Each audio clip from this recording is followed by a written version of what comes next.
Castillo. Here. Ms. Gill. Aye. Mr. Reitinger. Here. Ms. Russell. Here. And Mr. Webb. Here, and if we will stand to the pledge. I pledge allegiance to the flag of the United States of America and to the republic for which it stands, one nation, under God, indivisible, with liberty and justice for all.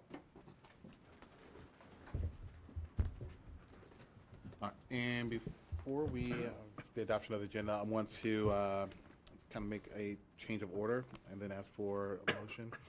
Want to move up the work session to before we do the closed meeting.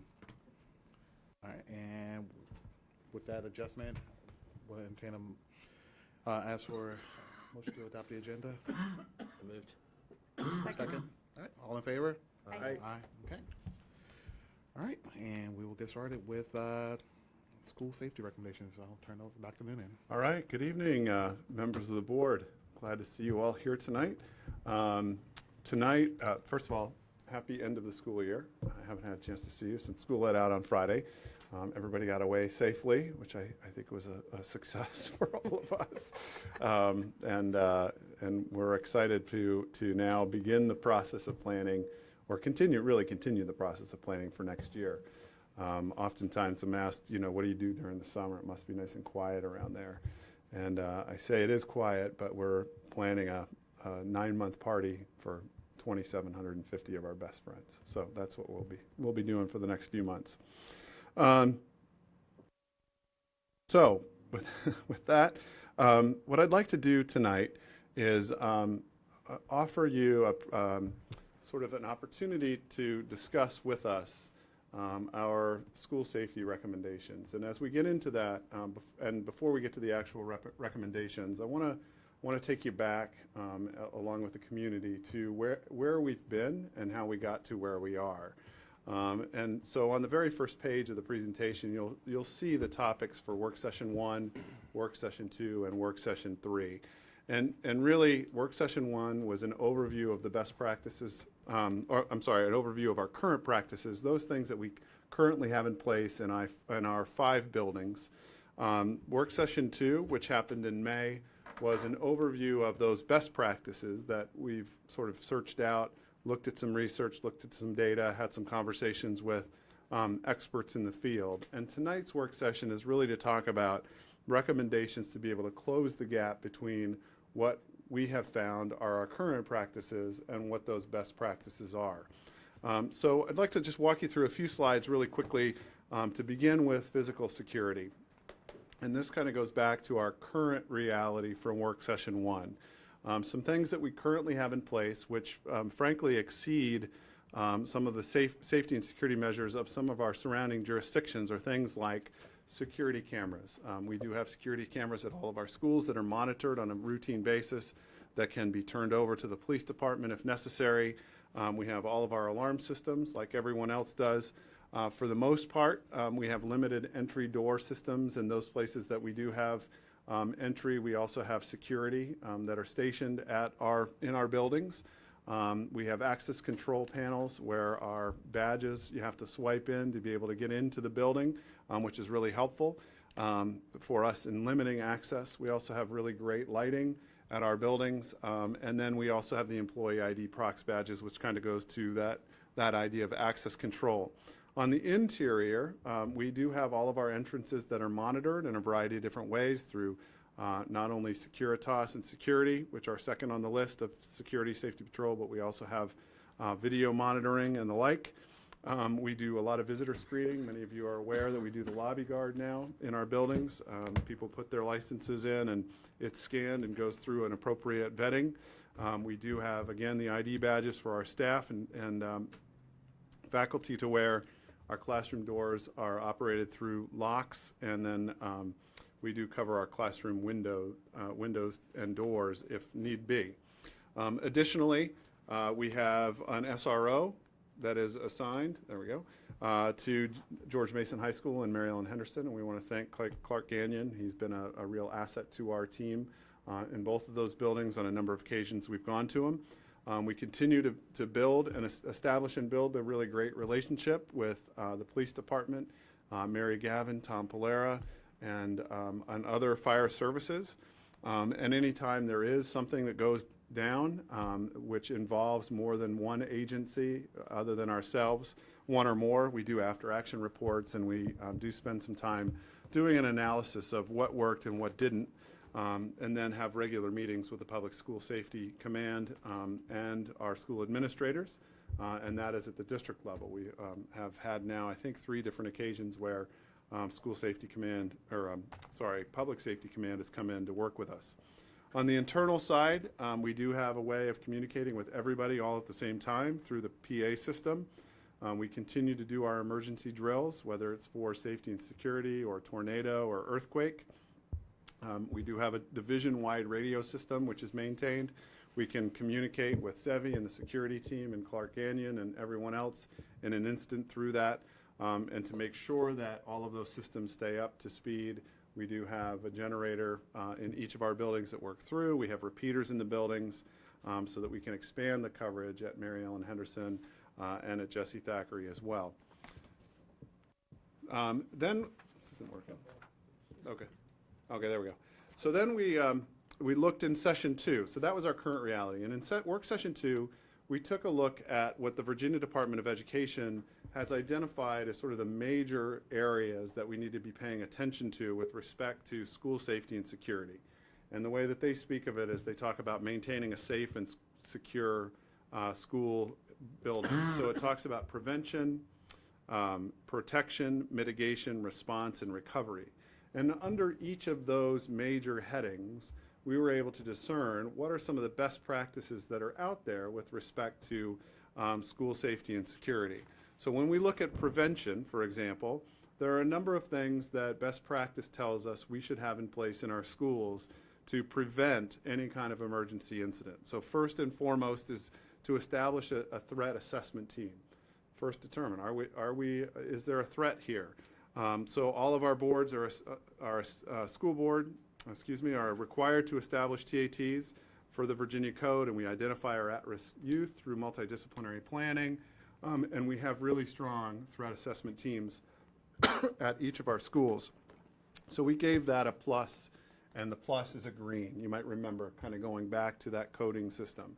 So if it's a green plus, that means we feel like we're doing a pretty good job about it. If it's yellow, it's something that we need to take a deeper dive into. Number 2 is close collaboration with the police and emergency responders. And there, we, again, kind of going back to our current reality, indicates that we have a very strong relationship. Number 3 is see something, say something, to report any kind of suspicious activity. We do not necessarily have the best system as indicated by best practice. So that becomes a yellow for us and something that we need to look at. And then the last is empowering school staff to really engage in and initiate disengagement activities to dissuade our youth from dangerous path, and then embracing diversity with respect to school programming, daily interactions with at-risk students, and eliminating cultural stigma, intolerance, and prejudice. We see that also as something that is a yellow that we need to pay attention to going forward. Some other things that we need to look at going forward with prevention, establishing a focus group to address safety concerns such as bullying, gang activity, and violent extremism or radicalization. That isn't something that we do talk about bullying, we do talk about gang prevention, but are there ways that we can enhance that or do better about it? And certainly there are ways that we can. Here you'll see as green, focus on after-school programs, and the last is utilizing planning resources from the Virginia Center for School and Campus Safety. And they administer a really great audit that is helpful to us to think about how we're providing services. So within prevention, those are the big things that we're looking at. With respect to protection, here you'll see these are the steps that are really taken to harden our schools against natural and man-made disasters. So hardening of the infrastructure. We often talk about the hardening of schools and sort of the soft side of schools. But this is about ensuring that we have our doors and our windows absolutely secure, maintaining all of our systems in place, and continued maintenance and upgrades to cameras and access control systems.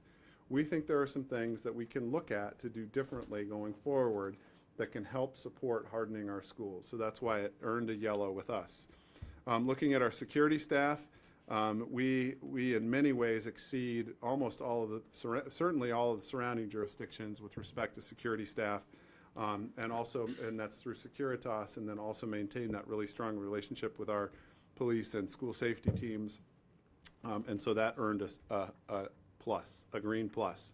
In terms of mitigation, again, we talked about the threat assessment teams, something we feel very strong, are very strong in our system, so that got a green plus. And then school-based teams, along with the police, is something that we feel like we need to enhance. So we work with the police very closely, but they aren't necessarily involved in a way that they could be with respect to our threat assessment and looking at how we might be able to intervene differently. In fact, this is an area that I think requires some continued collaboration with respect to memorandums of understanding about how we approach issues and the like, and that's something that we feel like we can continue to work on with the police department, and that's why that one is yellow.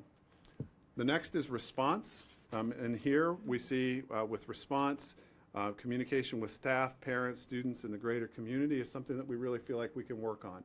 In the case of emergency, we have some really great ways of communicating. We use, you've seen the push messages when there is a snow day and the like, but there are other ways that we can also look at communicating effectively. And so that's a big piece of this. And then also reunification plans. So that's yellow. And then looking at multiple methods of response. And this is a piece that we'll get into a little bit more in a few minutes. But recognizing that when we look at national best practice, that lockdown only is no longer a recommended practice. And it's something that we have done for years. And at one point it was sort of the gold standard, but we now recognize that there are new ways to do it. And so we look at things like ALICE, the Alert, Lockdown, Inform, Counter, and Evacuate plan.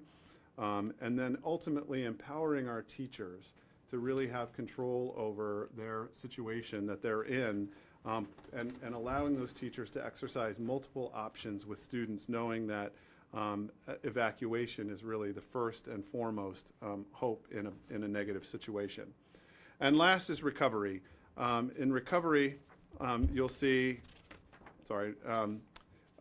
continued operations going on. So our COOP plan that we have in place, we have members of our team that are part of the COOP that the city has taken the lead on, and we're well positioned with that. We do annual reviews with our insurance carrier and coverages to make sure that those are taken care of. But there is a yellow here, and that is making sure that we have appropriate deployment of our crisis and response teams. And that's for not only physical recovery, but also emotional recovery. How are we deploying our school social workers, our school psychologists, our school counselors in a moment of crisis? And then how can we plan then for a longer term recovery? So the best practices in action, and these are things that we have seen in neighboring school districts that we think are important to also incorporate into ours. The first is the physical security. We do talk about secure vestibules for our visitors, and we do have those secure vestibules. There are some tweaks that we might be able to make to those secure vestibules to make them even more secure. But the next is a yellow for us, and that's emergency events. And this is a centralized automatic lockdown of interior doors. This has this, and Tom, you'll have to help me with the language, but it's environmental safety. Crime prevention. Environmental safety, crime prevention. And it's really, how does the building work for us in terms of making sure that there is safety and security built in. So as we look at these, all of these recommendations that we're going to talk about tonight, they're all incorporated into the new high school building. So this one, for example, the centralized automatic lockdown of interior doors is part of the design process of the new high school. So remotely, you can push a button, the doors lock down, they're magnetized, and you can shut off areas of the building so that they're not accessible. And then also emergency egress points that are designated with evacuation in mind. So for example, when you have one of those pods that close down, is there also an egress point for people to go out? Because at the end of the day, we don't want people necessarily locked down. We want them to evacuate. And if they're behind a safe door and can evacuate safely, ultimately, that's where we want them to go. So the references that we have here come from the Virginia Department of Education. the Federal Bureau of Investigations, and the U.S. Department of Education as well. Those are the places that we really spent time digging in, looking at those best practices. So tonight, as we lead into work session 3, and I'm going to turn it over to Kristen in just a second, what you're going to see are those items that were yellow in work session 2. What is our current reality? Why is it yellow? And then recommendations for us moving forward. So at the end of tonight, our hope is that we can garner from the board consensus that we should move forward with closing the gap between what we've identified as best practice and those areas where we currently are that need to have that gap closed. So I hope that helps set the stage for work session 3. So with that, I'm going to turn it over to Kristen Michael and let her drive. Thank you so much, She Dr. and Lisa Noonan. are going to take it away. So while I'm presenting this information tonight, I really want to give credit to the staff and team who worked on this, including Sevi Padilla, who's here in the audience. So when we look at this first slide in terms of the best practice in hardening our infrastructure, our current practice, as Dr. Noonan noted, was that our schools are hardened at our entry points. But our recommendation is really to continue to evaluate options for additional hardening at our schools. So when you visit our schools currently, right, you badge in or ring the doorbell, right, if you're a visitor, and then security buzzes you through the doors. And at most of our sites, if you think about it, security is buzzing us through 2 sets of secure doors. Then once you're inside, you go through the visitor check-in process using LobbyGuard to get your credentials to enter the building. Well, we know a best practice would be for us to move that security checkpoint between the 2 sets of double doors. So someone would get let in that first door, then would go through that process of checking in, getting their credentials verified, and then be allowed in the second door. Right, so when we look at our schools, we think we would have capability to do that in some of the spots. So our recommendation is us to further evaluate where we could strengthen that front door entry by really having kind of a stop point. Because right now when you get buzzed in 2 sets of doors, if there's multiple people coming in, right, there is that possibility of getting past security. So that's our first recommendation in terms of that securing or hardening our entry points. As Dr. Noonan indicated, we'd also really like to look at where do we have the opportunity to electronically limit access to portions of the building. So we know our buildings were designed, if you look at Henderson, for example, where we have upper floors. If there was some incident that was happening on the first floor and we had the ability at that first floor level to close the doors to the upper floors electronically so they would shut, so whoever the intruder was couldn't get through those doors, but students could still get out, we would like to hire a vendor to actually evaluate what that would look like, what the pros and cons would be, and what the cost would be. So that's our other recommendation in terms of really hardening that infrastructure. We also engaged earlier this spring in a review with the Transportation Security Administration in terms of our bus safety, and those results still aren't in, but we really do want to go back and evaluate those and look to see if there's any additional safety measures we could put in place there as well. Then lastly, in terms of hardening our infrastructure, one of the things as we look through our best practices is we realized we really don't have a formalized way each year of evaluating our security and really reassessing. So we realized that we put things in place, but we don't have that systematic way to not only look at it ourselves, but to engage a wider audience. So bring back together principals and other key people for looking at, are there updates we need to make? Have we made changes that require changes in our cameras? Really looking at those doors. Do we annually check to make sure all of our doors are secure? So we really like to formalize that review process each year. Our second recommendation was regarding empowering teachers to respond in an emergency. That's the best practice. Our current practice is really that sheltering in place. So when you look at every single year, as Dr. Noonan indicated, we comply with VDOE and we do multiple types of drills each year. We do fire drills, tornado drills, bus evacuation drills, and lockdown drills. But currently we don't do anything other than lockdown when we look at an active shooter and intruder. So what we're recommending is that we work with our public safety department to train our staff and utilize the ALICE model: alert, lockdown, inform, counter, and evacuate. And tonight we have Tom Polera here from Falls Church City Public Safety, who's really trained in that and has the opportunity to provide us with a little bit more information. So what we have, thank you, Dr. Noonan, for the invitation. Chief Gavin wishes to be here, but she had other plans for this evening. The ALICE program is not every incident is exactly the same when it comes to an active shooter incident. They're all a little bit different. And what ALICE does is it gives those in harm's way, the first responders. The first responders are those who are in the school. They are the teachers. Most active shooter incidents last between 5 and 12 minutes. So when you think of a 5 to 12 minute response time, who are our first responders? So what it does is ALICE gives them an array of things that they can, gives them, it's an option-based plan. So it stands for alert, lockdown, inform, counter, and evacuate. Obviously, the best one of all is to evacuate. In some cases, we can't evacuate the students, but in some cases we can.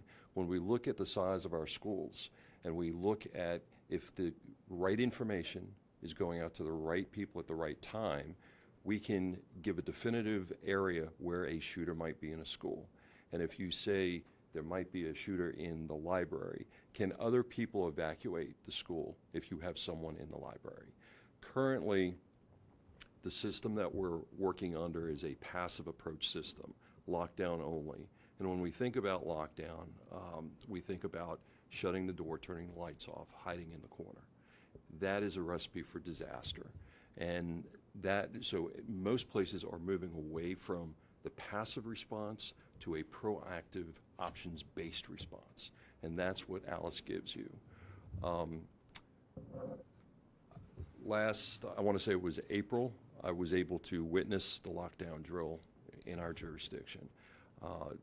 And it was a little concerning because when you go through the ALICE program and you understand how the numbers are when it comes to those people who are shot and injured, we create an atmosphere where it is a target-enhanced area with everyone in one area of a room.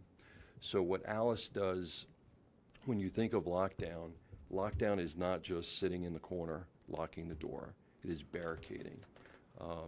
We've seen lots of active shooter incidents. We've heard about a lot of active shooter incidents, a lot of disasters, and usually the ones we hear about are the ones where we have multiple fatalities. The ones that we don't hear about are the ones where we've had success. And when you think of when we research those successes, we look to see what did they do differently. And what they are doing differently is they're barricading. Lockdown means barricade. It doesn't mean just sit in the corner. So our alerting process, it starts with the alerting process, giving good information. Currently, as Dr. Noonan said, we do a shelter drill. We do a lockdown drill. We do a fire drill. When we think about the lockdown drill, that announcement is made lockdown, lockdown, lockdown. It's not giving specifics as to what's occurring inside the school. So our teachers don't have the information or they're not empowered to do anything. They just know there's a lockdown. Well, what does lockdown mean? What does it tell that teacher? It doesn't tell them much of anything. It doesn't tell them, should we evacuate? Are we locking down because someone's in the building with a weapon? So ALICE goes into an option-based system where teachers are trained. In some jurisdictions, students are trained at certain levels to know to respond appropriately for their current situation that they're in. There could be a lot. We could have a lot of discussion on all of these facets, and I'd be happy to answer any of your questions regarding ALICE. But that's pretty much ALICE in a nutshell. It's an option-based response. It's what most jurisdictions are using at this point. I foresee the state of Virginia changing and endorsing this shortly. They currently have a group studying school safety right now at the state level, and I would imagine there's going to be some changes as to what we're seeing. But it is currently endorsed by the U.S. Board of Education. I believe FEMA's endorsed it.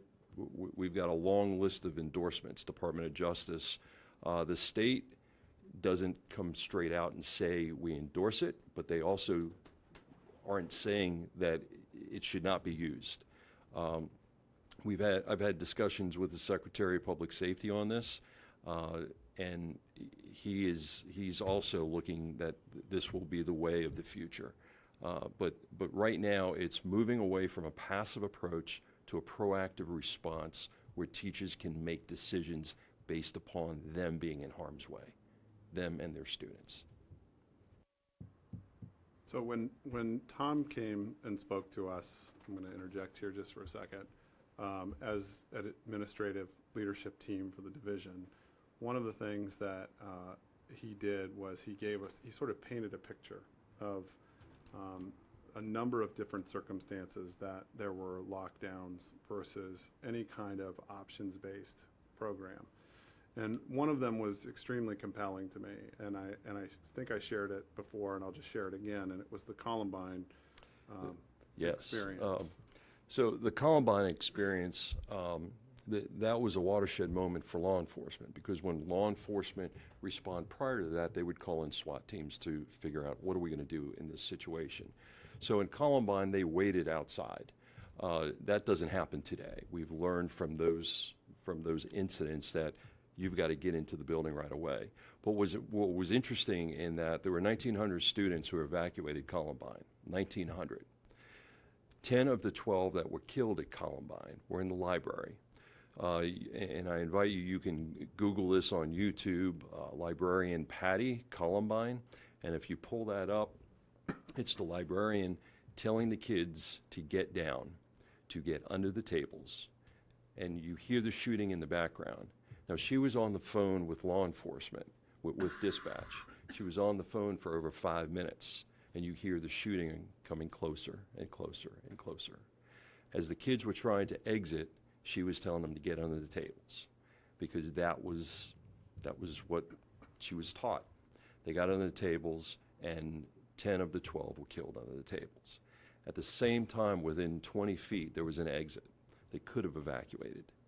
But it comes down to training and empowering the teachers to make the right decisions for their situation that they're in at that moment. When I started teaching Alice, one of the interesting things is law enforcement, dynamic shootings with police shootings, the accuracy is between 20 and 30% accuracy in a dynamic police shooting. In an active shooter scenario, it is between 60 and 70%. So you say, why is it so high? Remember what I was talking about with lockdown, everybody hiding in the corner. When everyone's hiding in the corner, what we're doing is we're creating a target-rich environment where if a shooter goes into the classroom, where is everyone? They're all in the corner. So that's why those numbers are so high. When you start looking at the data that the FBI gives out on this, and you start asking those questions why, and what were those practices where these incidents occur, you start putting two and two together. We have been teaching a program called the First 12 Minutes in the city now. We started it this year. We've got quite a few other, we're doing it at faith-based organizations. We're doing it, our parochial school has asked for this program, and we're doing it at assemblies, businesses. So what the First 12 Minutes is about is teaching the ALICE program along with the Stop the Bleed program. And for those who have gone through the program, they realize this is a real eye-opening experience to see this in action, where if you are just in the corner waiting for a shooter to come in and shoot, the results are not good.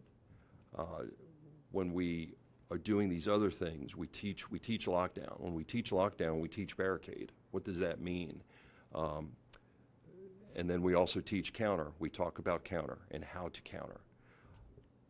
All of those things added up the success of it can be seen in actual incidents that have occurred. One of the ones that just occurred in Florida, I was listening to one of the newscasts, and one of the students was saying, they talked about the ALICE program. We went through the ALICE program. We did what we were told. So it's just the way that we need to be moving now in a direction. We cannot be passive in this. Again, our first responders, if you think about first response, law enforcement, I just mentioned most of these occur within 5 to 12 minutes from start to end. What do you think our response time is for law enforcement to the school? I mean, when we think about the 911 call, when we think about them getting to the scene, when we think about them actually arriving in the right place in the building, how many minutes have gone by?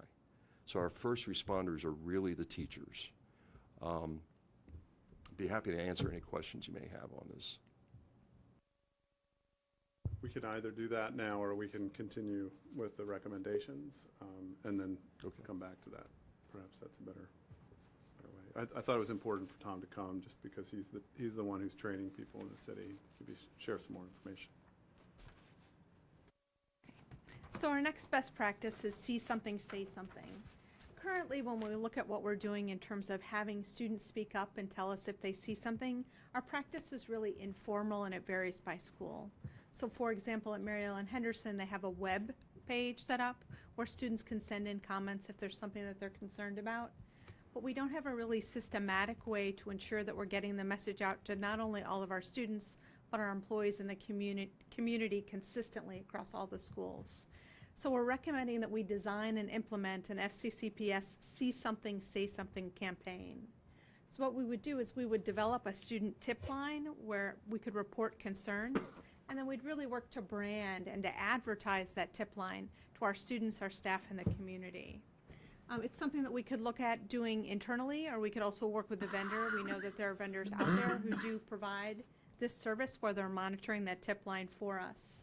And then at the same time, we thought we could do this branding campaign, this advertising campaign, in combination with pushing Crisis Link. So Crisis Link is a suicide prevention text and phone line. So we could really kind of combine that please report suspicious activities with here's a way to get help. Our next recommendation has to do with the best practice of immediate communication in an emergency. As Dr. Noonan indicated, currently our methods for sharing information are email, Twitter, and school messenger. So when parents get those messages about school being closed to inclement weather, that's coming out via school messenger. But our recommendation would really be to implement additional electronic tools that would help us communicate during an emergency. So we'd like to look at ways that we could enhance our mass notification system, which is currently school messenger.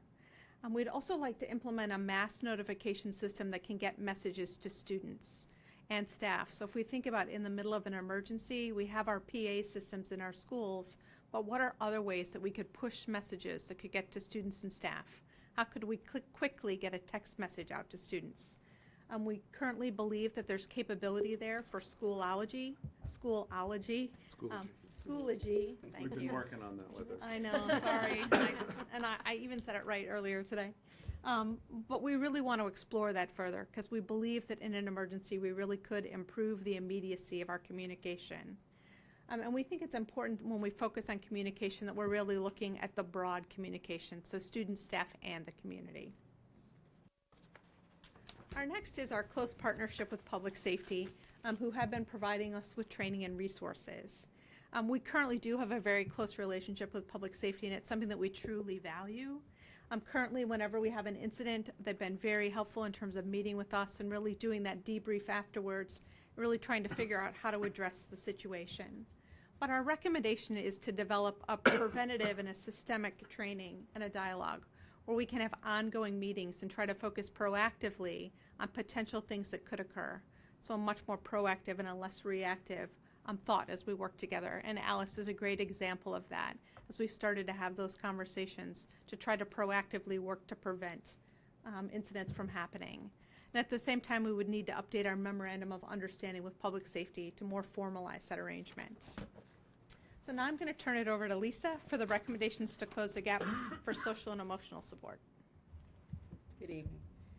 Our first best practice is to support students, including diversity, bullying, and digital citizenship. And in our current practice, it varies and is informal. We have where students can report it to their counselor, they can put information in a tip box, but we've just seen that there has been an increase in some of the social emotional needs of our students, so we're looking to come up with a more structured, formal way to address the social emotional learning along with the academic supports that we offer. And so our recommendation is to establish a comprehensive MTSS framework for social emotional learning and behavioral supports for all schools through training, tools, and support for implementation. And both Rebecca Sharp, Summer Manos, and Alana Reyes came a couple of weeks ago to talk to you about our current practices and what we would do moving forward. Today, the three of them did a visioning session with our support services, which would include our counselors, our psychologists, social workers, behavior specialists, and the like, and looking at how can we create that framework and how will we do that. We would look at the different supports that we would put in place, looking at Tier 1 supports and strategies. What do all students get? What is the direct instruction that we're offering to our students to make sure that they all understand if they're dealing with a social emotional issue, where they need to turn? And then there's the Tier 2 where we're looking at where there's only some students who are involved, whether it's small group counseling or being checked in with a couple of times a week. And then our Tier 3 would be a few students who would be involved in that, but it's more intensive and individualized instruction. And at each tier, the intensity of the intervention increases. But our goal is to be more proactive in our strategies and supports that we offer. Continuing on with the social emotional support, establishing focus groups to address safety concerns such as bullying. In our current practice, the data input from staff are done informally and collected.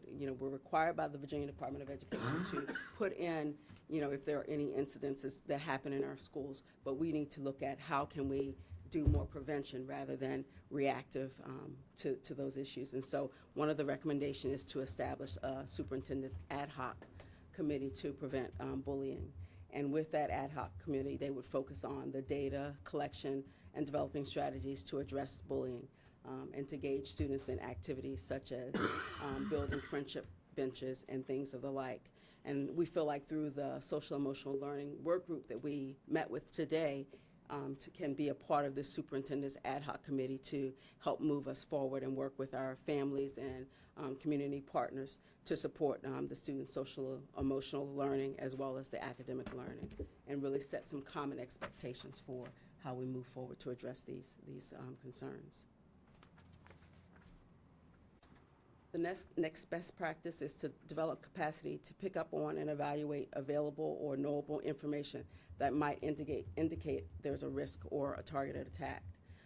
Currently, we have our resource officers, we have our counselors, our psychologists, and social workers who are deployed to the schools as necessary to support our students and sometimes our staff. Our recommendation would be to put some additional support in place, such as a social worker or additional training for our teachers and our other staff members. Really to start really focusing on our school environment to ensure that we have the supports in place that are necessary. Also looking at putting practices and procedures in practice to identify the concerns or risks and how to proceed when those risks are identified. Again, it could be a tip line or apps that individuals could use to address some of those issues. Establish action steps to restore the learning environment after a crisis or emergency. That's really informal. It's more of reactive. So what our recommendation would be to pull together a system-wide safety and security committee. That would be members from central office, that would be members from the school building, including administrators, teachers, as well as including our community services that work with us, but really to be proactive in our plan with that. Make sure that we also are having discussions about the safety and security prior to any identified risk or attacks, and staying up on what's going on that may affect our schools to have conversations to hopefully mitigate some of those and have some contingency plans in place prior to having to deal with something after. So here you'll see, when we talk about recommendations aligning with best practices, these are the best practices that really came out from the Virginia Department of Education and their criminal justice services. And it's sort of a listing of what they've identified, from effective communication down to school law enforcement, partnerships, physical security, planning and preparation, and the like. And I hope what you'll see is as you look at this exhaustive list, those items that we've identified that we really feel like we have a gap in providing in our schools align very closely with each of those. And then lastly, sort of our next steps are requesting, and I don't think approval is necessarily the right word, because I think what we're looking for is consensus agreement from the board more than anything, to move forward with our recommendations. From that, we would develop a timeline and implementation plan for each of these, along with cost estimates. And then as we continue to move forward with our implementation plan and need for cost, we would come back and ask for funding requests from the board, but we would also give you updated status reports with respect to our implementation of these gap closing measures over time. It's hard to say exactly right now what the horizon would be, whether it's a 1-year process, a 2-year process, or a 3-year process to get us where we need to be. But I do think that there's significant urgency around making sure that our schools are safe places for our students. And I would say right now they are. There are some areas that we need to beef up. And tonight, hopefully you saw what some of those are based on the information from Kristen Michael and from Lisa High. So with that, as our, here's what, now, so what, now what structure, we would invite questions from the board regarding our recommendations. Thanks, everyone, very much. Very good information for us to have as we kind of make some of the looks at and choices of what we do to move forward to make our buildings even safer than they already are. So I would ask the board, who asked the question, if we can potentially, anything for Mr. Perlero, who's here with us, and see if we can direct some towards him first, so we can let him go off and enjoy the rest of his evening, and then we can continue with any other questions.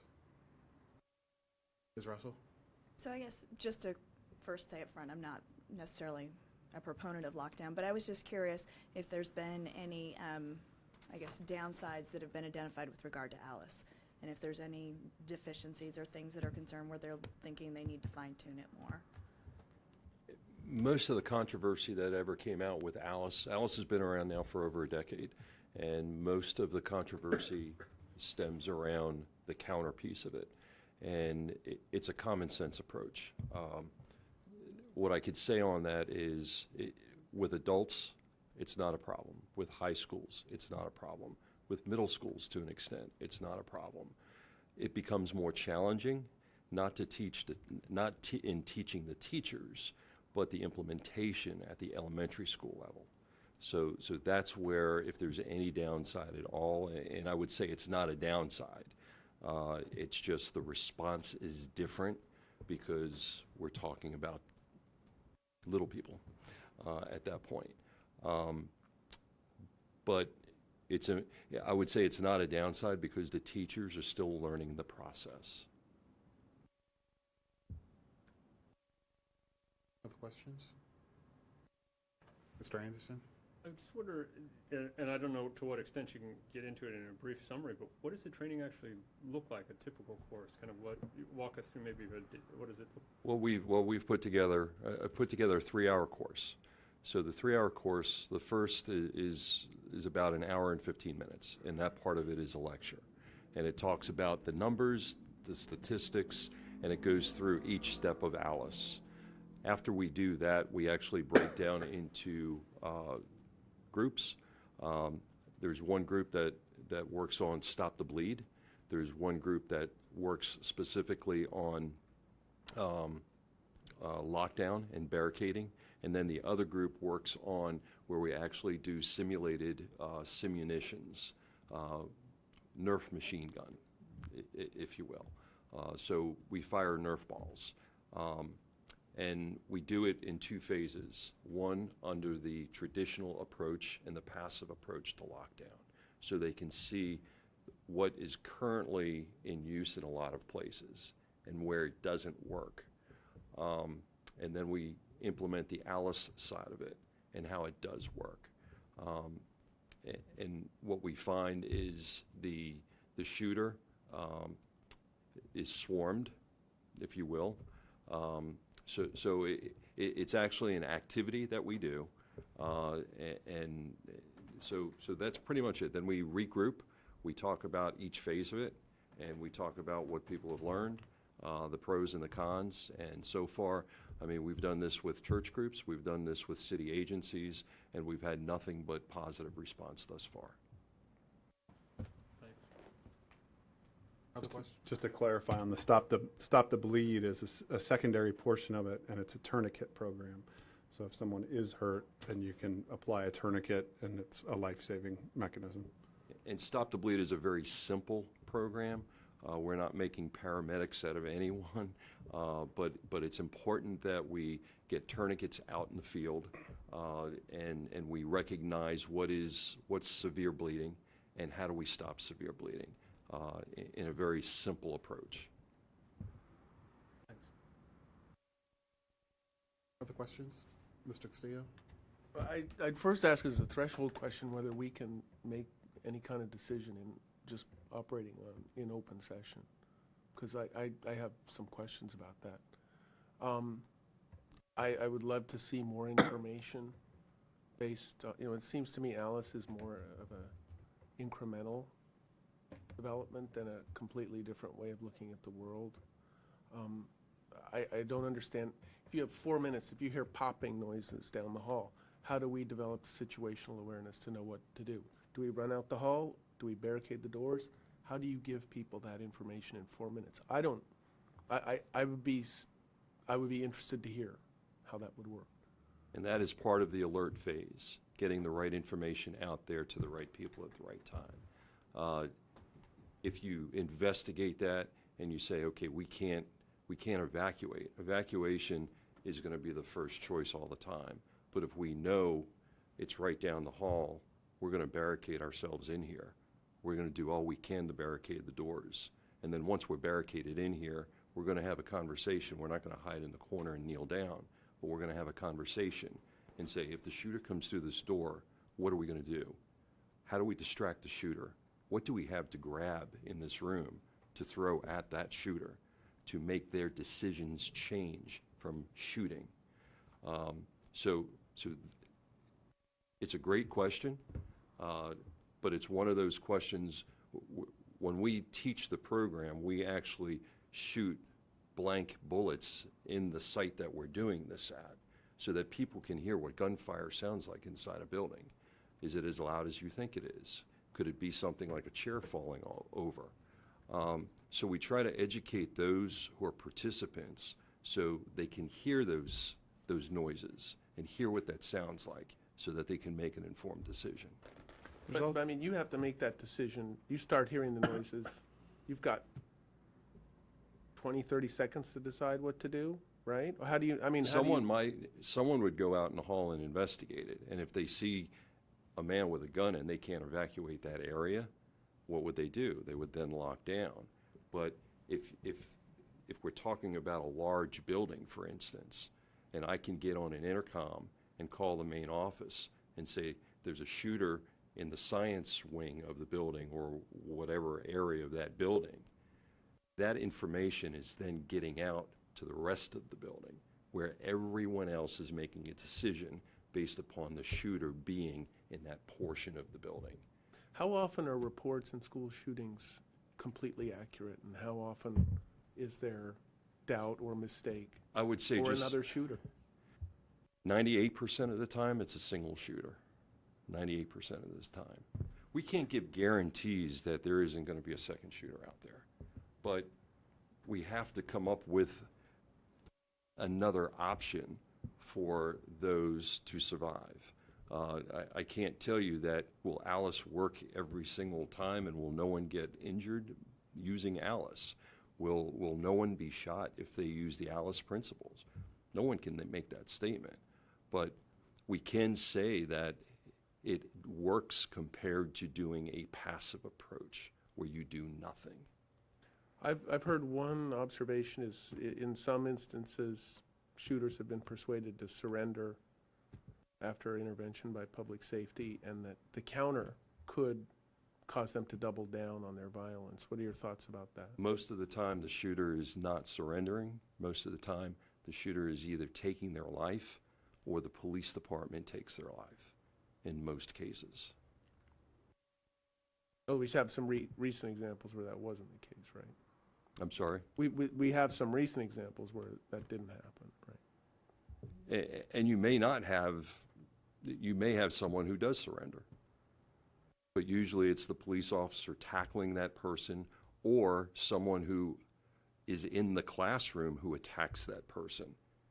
And in some cases, we've got many cases that are documented where it's another student who attacks that person to save the lives of all the others in the classroom. So we do have cases of that. And just one last question. Who is the biggest threat in the school shooting situations? Is it an internal actor, an external actor? My own opinion would be it would be almost internal. Some of the ones that we've seen, most of the time, they're internal. They're students at the school. In some cases, they're students that have graduated, like we've just seen. So, I mean, that would be my opinion. Okay, thank you. Any other questions before we move on? Want to thank you for giving us a little time this evening with some information about this. It's very important information to have, and just kind of sobering that we need to even have these type of conversations. Exactly. But we appreciate you giving us a little Thank time. you for the opportunity. Thank you. Very much. Thank you. Thank you. And as we move on, I will just see if there are any additional questions for Ms. Michael or Lisa. Anything else? Yes, sir. We're on the theme of multiple jurisdictions, Fairfax County, Arlington County. What kind of work are we doing with, if a 911 call goes out and there's the whole other 911 issue, Yes, and who picks it up, and have we talked to Fairfax County and Arlington County about their role in this? yes, Chief Mary Gavin has been instrumental in that. You are absolutely correct that when a 911 call comes out, particularly when you look at George Mason and Mary Ellen Henderson, we have had calls, and instead of going to Arlington where they should go, they went to Fairfax. And Chief Gavin has been very helpful in terms of working with both of those jurisdictions and their 911 call centers to make sure that they're routed appropriately. So that is something that we're aware of, that challenge. We have faced it previously. But Chief Gavin has been extremely helpful in terms of working on resolving that and ensuring that we don't have that difficulty in terms of a call. Right, I know in my previous experience, when there's been an active shooter situation, multiple jurisdictions have responded. So when there was the shooter in Merrifield, for example, all of the surrounding jurisdictions sent people. But the 911 calls is something that we've been working on. Mr. Anderson. Chair, I've got a couple of questions. I suppose one's a comment, one's a question. The question that leaps to mind is, how do you envision sort of communicating this to the community in a way that is honest, forthright, but also reassuring? You know, that we're trying to make things even stronger than they already are. I don't know if you've given any thought to that aspect of it. We have. We've given quite a bit of thought of it, to it, because we recognize that it is such a sensitive topic. However, I do think that the community is looking for us to respond in many ways, to at least do a dive and some sort of reflective analysis of where we are and what kinds of things can we do to make it better. So I suspect that our communication would be in that vein, to say that we have, we've done an analysis of our current safety and security practices. We've done the comparison to national best practice. Here are some areas that we feel like we need to work on. So over the course of this year, you're going to see us working on X, Y, and Z.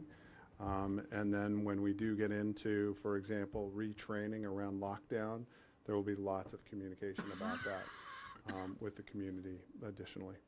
But there'll be a lot of information, and I would see us sort of kicking that off at the beginning of the year, next school year, as part of the welcome back packets and back to school packets.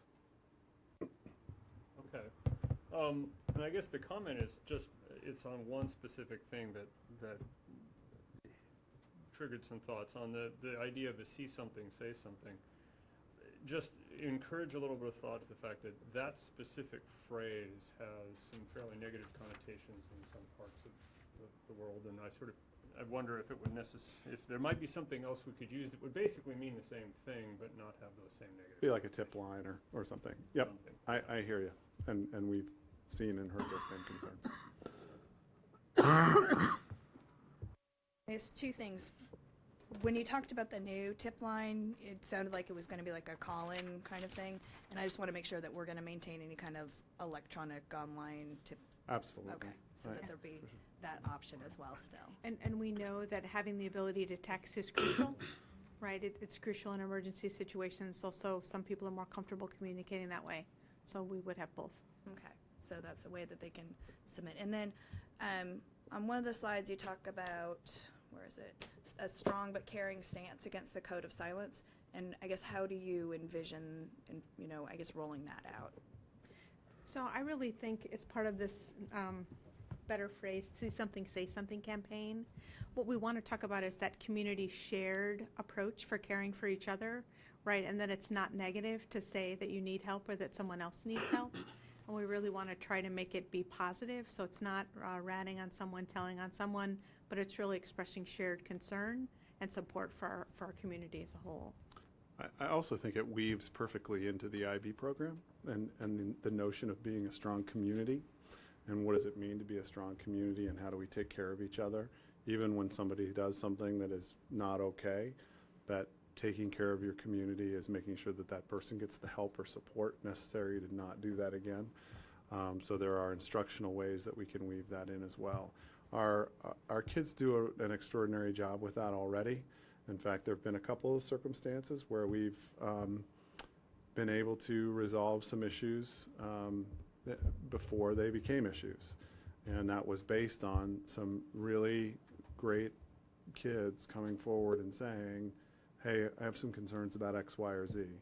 And so we've made that clear in those circumstances to not only those students, but to other students saying, we averted a potential problem here because someone was strong enough to step forward.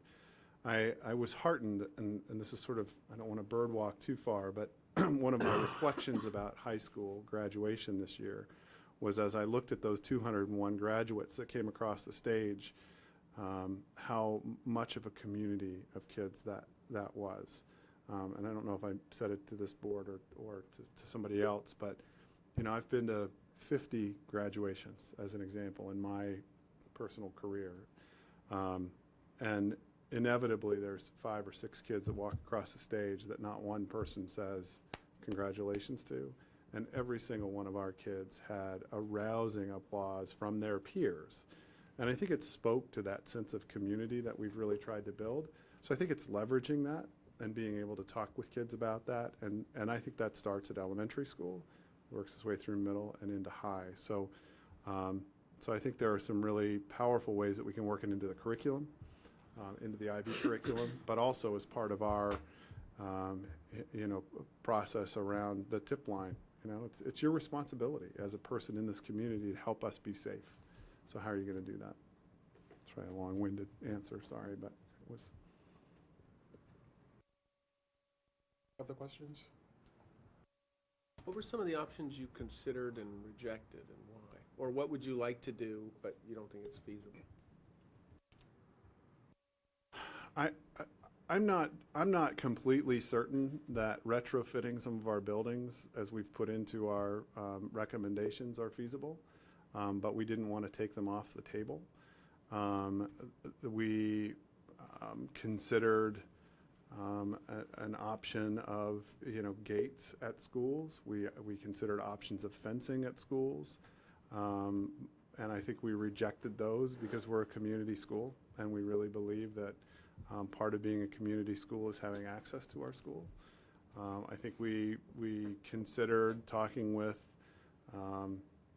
Securitas to see if they have an armed force, and I think we rejected that. And I think we rejected any plan that would include bringing guns into school for fear that more guns creates potentially more violence.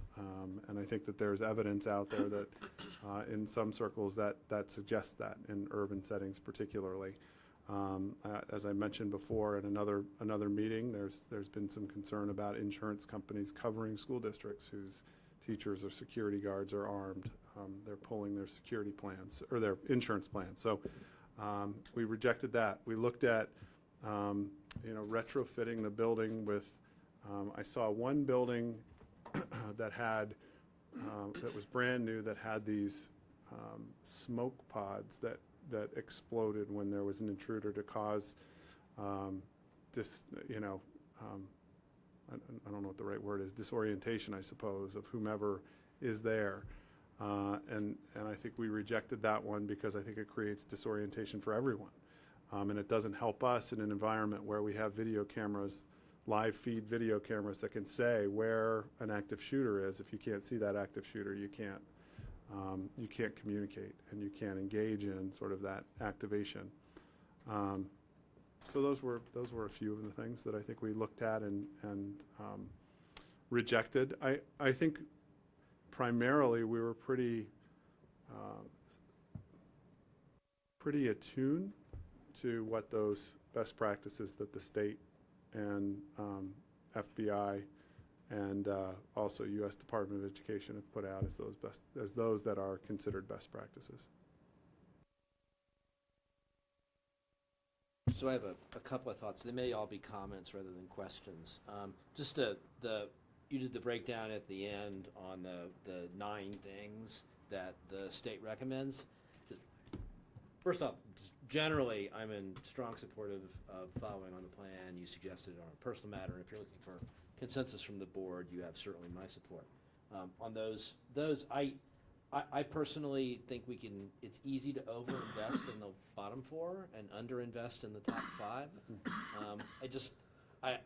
Especially as the messaging is around not defending our schools from, gunmen, but actually making them safer and more welcoming.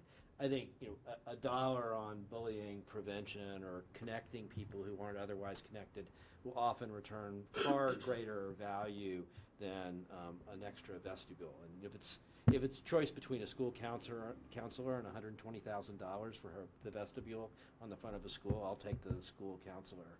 I think, at least in my personal opinion, pretty much every time. The other thing is sort of a connection point. I probably also have some concerns about Alice, just in terms of, not the thing I've always liked, the run, hide, fight, because it's simple, right? It's 3 things. Each of those is really, fairly clear. Alice is more complicated. I'm not an expert. I'm happy to follow. I can't tell you, based on 20 years of study, that I know more than the rest of the public safety community combined. But what I can say is that if you're going to ask individualized teachers and students to make those kinds of decisions, and this goes to one of the things I think Mr. Castillo was getting at, they need information. They need information pretty readily. And I think, relying on a PA system in that environment it's just not going to work in the vast majority of cases. So the things like the emergency alerting pieces, figuring out how you're going to convey those messages, who gets those messages, presumably you're going to want a list of essentially all the students who could get, active inputs, but you probably don't want to give that to the parents or anyone else who's on the alert list, because all that's going to do is freak them out and they can't do anything at all about it. There are also I don't know if there's any additional capabilities that technology could provide that would make sense. There's crowdsourcing reports among students in a dangerous situation might be a valuable thing to do. I don't know if you're going to get more confusion or not. And there are lots of other sort of developing capabilities that might or might not be valuable. Things like, to the extent the cameras aren't working properly, gunshot detectors can now give you an exceedingly accurate view of where someone is. and that's with a relatively few number of audio sensors. I don't know if those make sense or not. That's clearly something for a work group to think through, but I try to, one of the difficulties we've got with information technologies, it leads people to be more disconnected, and that's why we have probably some of the problems we've got right now. We need to try and use some of that technology as well to empower people to both communicate and make good decisions in those sorts of situations. And just don't ever recommend that we put rocks in classrooms. Duly noted. Any other questions or anything? I just found, no, yes, go ahead. Yes. George Mason High School is one of the most vulnerable buildings. It's also probably not going to be around for a while. What do we do there? What do we do? What, in other words, how do we balance Yeah. the fact that it's end of life and also Yeah, very vulnerable? I think when we look at, well, we've done some things already, right? We spent some money making sure that all the doors lock completely and can't be yanked open. It's actually, although it's perhaps perceived as one of the most vulnerable because of the number of doors that there are and the amount of traffic that flows back and forth, it also has the largest security staff.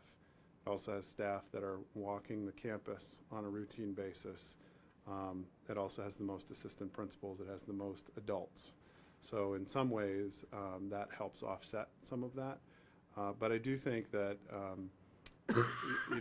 among the recommendations that we made, I think we'll go back and look at which of those can we connect to. I don't think that we should pour a lot of money into George Mason.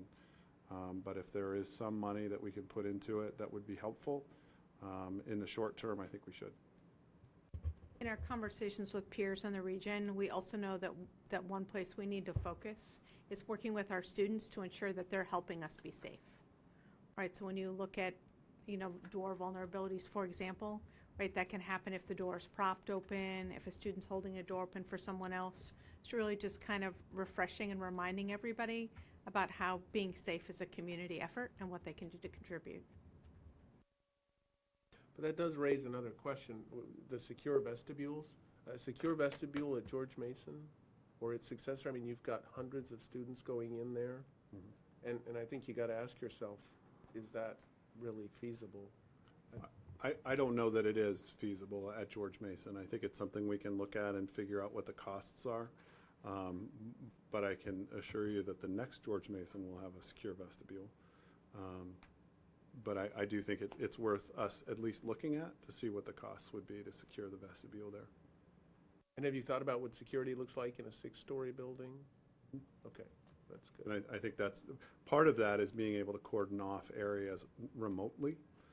So if there's an issue on the second floor, you can lock the 3rd, 4th, 5th, 6th, and 1st, everything above and everything below, and limit that to that floor.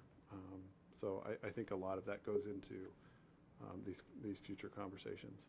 So where's this command center that's going to fuse all this information going to be? Who's So- going to drive?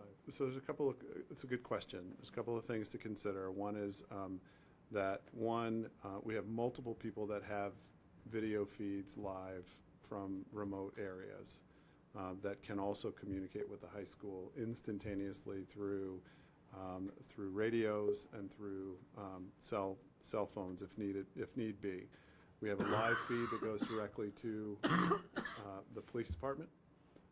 And so they can also say to us, okay, so if there's an incident at the high school, and let's say that it's happening down in the High C wing, and we've lost the capacity to see what's happening from our remote areas. The police department do have those cameras, and they can be speaking with anyone on a walkie-talkie at the high school instantaneously to say there's a shooter down in High C.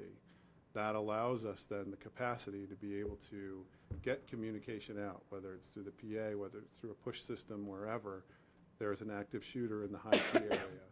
If you can leave or evacuate, please evacuate. If you can't, lock down.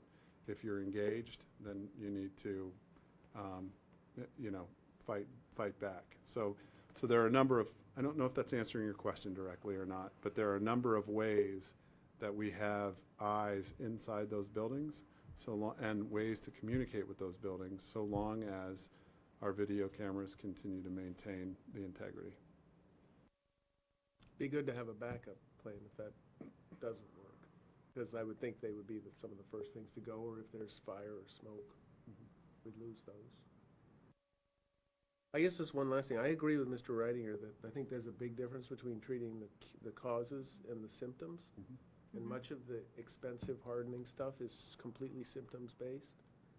And I think ultimately, if you do that, we asked you, can you guarantee there won't be a school shooting? You'll tell us you can't. And I think making it a healthier community and environment is really the key. I guess the other thing I would say is, should we have a legislative component to this? Should we be going to Richmond saying, your inaction on sensible gun control is costing us this amount of money. We need additional support. And the fact that we're talking about tourniquets is just mind-blowing, very depressing. I don't disagree with either you or Mr. Reitinger, and probably with the rest of the board. I want to focus our energy on the top areas, because it is prevention that at the end of the day is going to make all the difference in the world with us. We don't want kids that are isolated. We don't want kids that are bullied. We don't want kids that feel marginalized, and we've got to find ways to bring those students in. And that's a culturing that has to happen division-wide. And I think that that's a big piece of our message too, as we talk about our instructional program, about the pressures we put on kids, about the social emotional safety and wellness of kids, about peer interactions, about friendships, about making school fun. I think there's a lot that goes into that, and I think you're both exactly right. I think that's where our time needs to be spent. Can we add additional hardening? Sure. Is it? I wouldn't say it's a placebo. I think it has meaning, but I think at the end of the day, those other things certainly are going to have much more of an impact than adding a secure vestibule. Anything else? Just final, I would 100% agree with that. I think it's kind of trying to figure out a mixture between the two, but the most effort needs to be on social emotional piece to make sure that the students who feel isolated and not a part of, I think, are the main ones that we need to focus on and try to reach them early in the process. But also doing some of the hardening pieces are, I think, a critical piece that needs to happen and look at as well. Glad that you all looked at because in my mind, and I mentioned it to you all at our leadership meeting about the potential looking at the Securitas and additional, potentially looking at armed security as well. So I'm glad you all took a look at that and definitely took your advice of ruling that out.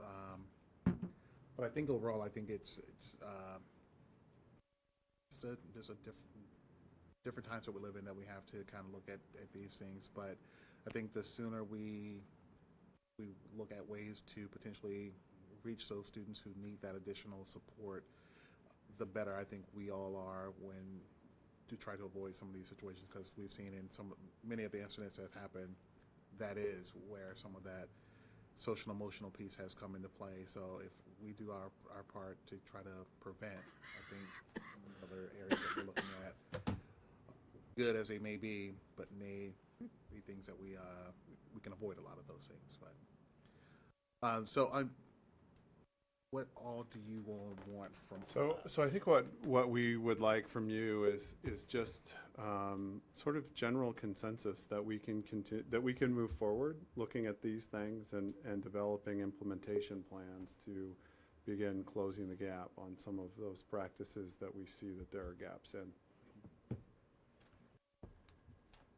What says of what we've seen thus far, I'm in agreement with continuing to move forward and just getting updates of where you all are as we move forward in the process. if there's going to be any type of cost that we need to undertake, and letting us know those things so we can plan for those type of costs as well. Mr. Castillo? Yeah, thank you, Mr. Chair. And maybe if it's appropriate at some point, a closed session on some of the more in the weeds aspects of some of the security challenges that we have might be useful after seeing the roughing out some kind of what size bread box are we talking about in terms of expenditures. Mr. Reiniger? One other just quick comment, which is, and apropos of what Mr. Castillo said before, I think we ought to track staff hours, expenditures, and look at projected costs in the future. Because it may be important from both a budget perspective, and we are actively spending money, staff time, and we'll spend future clear dollars in order to make our students safe. And some of that is a collateral, if not all, nearly all of it. I think there's some things among bullying prevention we need to do anyway. But at least the physical security measures are all as a result of the threat from firearms, and we ought to have that data available. And as you all consider your legislative positions for the fall, I'll leave it to you to put that on your agenda or not. But it may be useful.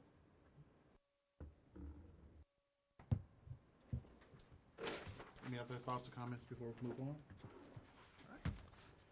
Thank you all very much. Thank you.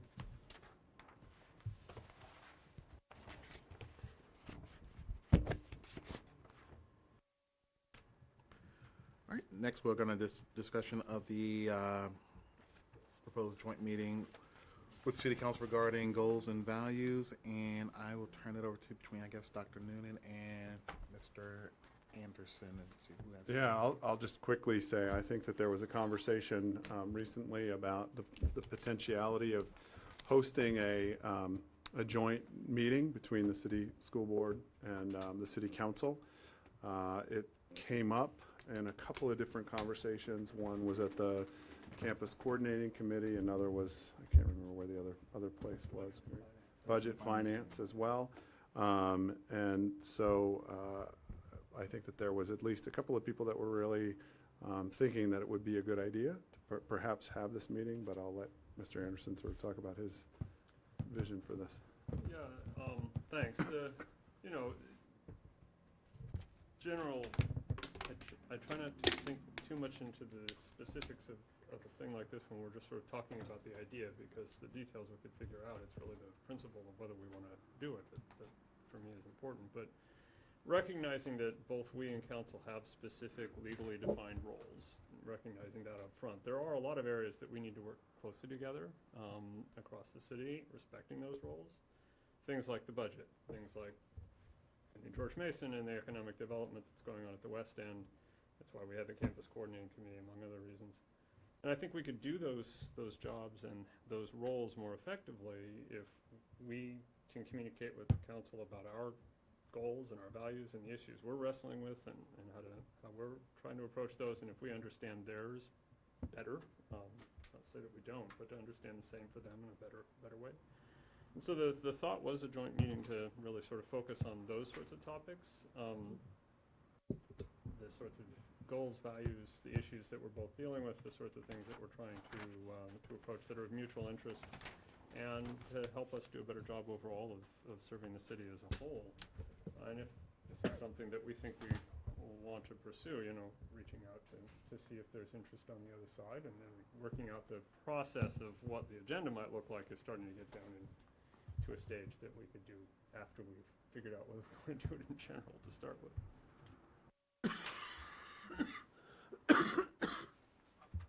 So are there any thoughts about the proposal?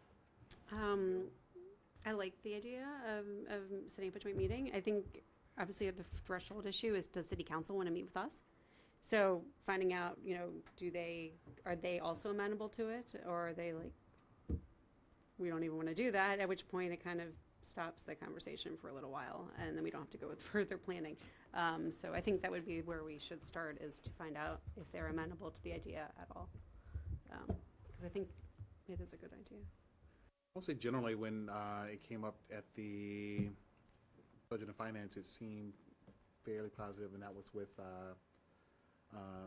Vice Mayor Conley and Council Member Lichtenau. So it seemed positive at that point.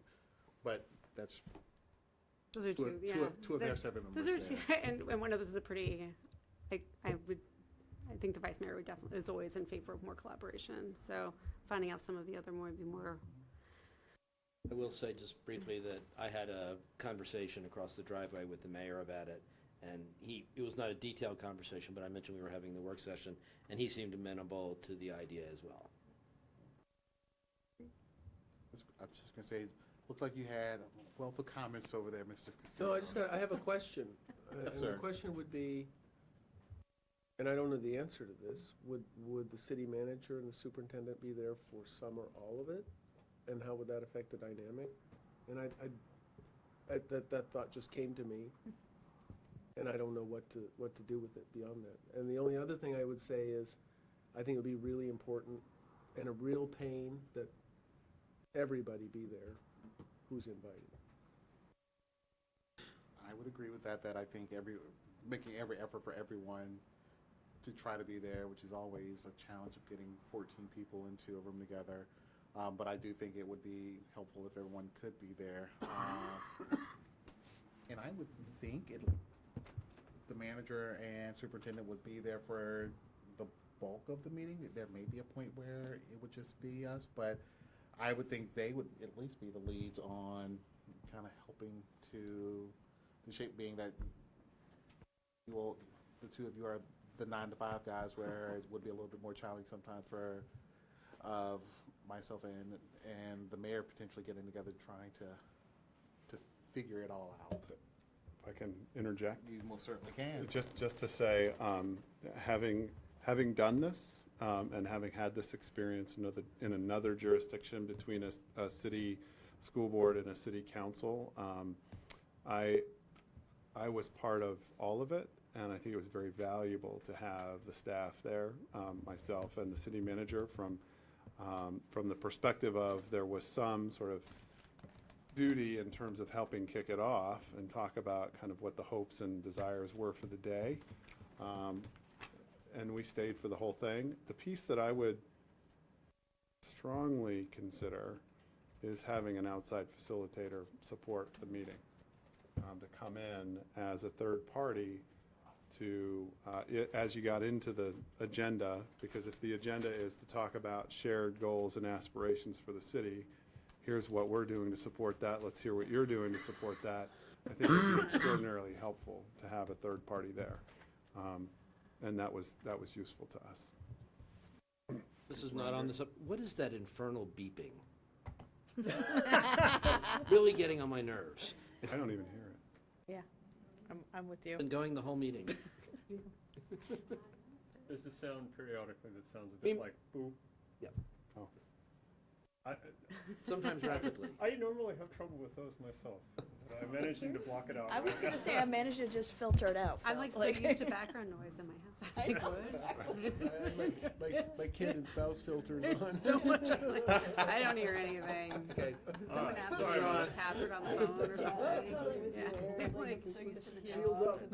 So functionally, from a next steps perspective, is this a communication between the chair and the mayor? Is it a phone call? Is it a message? Is it a formal letter that's saying we would love to do this? Send them an owl. I Send them an owl.